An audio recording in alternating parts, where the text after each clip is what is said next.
அபிஷேகம் சாமி. எடுத்தனன் எழிற் கையிலை இலங்கையர் மன்னன் தன்னை அடுத்தொரு விரலால் ஊன்ற அலறிப்போய் அவனும் வீழ்ந்து விடுத்தனன் கை நரம்பால் வேத கீதங்கள் பாட கொடுத்தனர் கொச்சவானால் குறுக்கை விரட்டினாரு. இந்த ஊர் சிற்பம் தான் கைலாய மலையில சுவாமி அம்பாள் இருக்காங்க. கைலாயத்தை ராவன் அப்படி தூக்குறான்.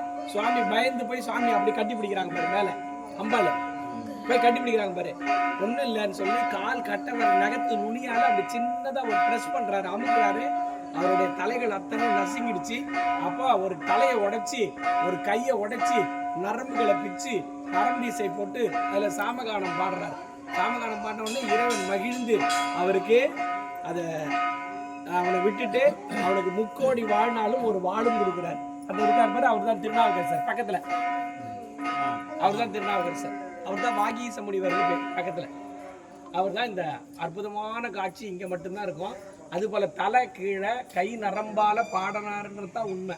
எல்லாரும் வீணை வச்சு பாடினாருன்னு சொல்லுவாங்கல்ல, இதுல தான் கை நரம்பால பாடினார். இதுதான் கரெக்ட். எடுத்தன அந்த பாட்டை சொல்றாரு, விடுத்தனன் கை நரம்பால் வேத கீதங்கள் பாட. அதான் கரெக்ட். இங்க மட்டும்தான் இந்த மாதிரி சிற்பம் அழகா இருக்கும். இது ஒரு பெரிய அற்புதமான ஒரு சிற்பம். வாங்க.